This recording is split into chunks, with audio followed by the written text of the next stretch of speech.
Happening today, President Trump is set to hold a high-stakes meeting with Israeli Prime Minister Benjamin Netanyahu over renewed tension with Iran, just one day after meeting with Ukraine's president to broker peace between Ukraine and Russia. NBC News' Bofta Yamam has more. After a nearly 3-hour meeting between President Trump and Ukrainian President Volodymyr Zelenskyy, the two spoke of progress made, but still no peace plan was finalized. We had a terrific meeting. We discussed a lot of things. As you know, I had an excellent phone call with President Putin that lasted for over 2 hours. We discussed a lot of points, and I do think we're getting a lot closer.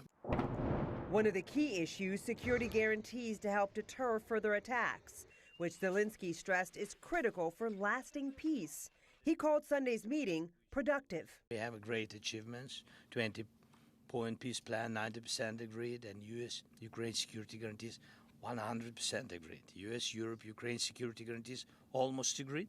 Military dimension, 100% agreed. As for the ongoing battle over land, that still remains unresolved. Have you agreed on the so-called free trade zone on Donbass? How to separate the sites? How to make the separation line? Who will be responsible? The word agreed is too strong. I would say not agreed, but we're getting closer to an agreement on that. While the president says Russia wants a deal to happen, he made it clear that Russia did not agree to a temporary ceasefire ahead of any peace deal.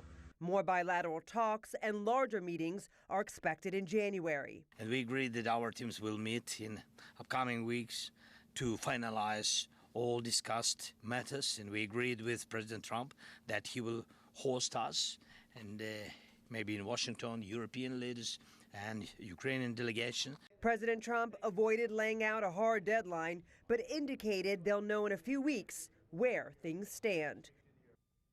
Now, in the days since President Zelenskyy announced his meeting with Trump, at least 2 people have been killed and dozens hurt in attacks by Russia on Ukraine's capital. In Washington, Bofta Yamam, NBC News.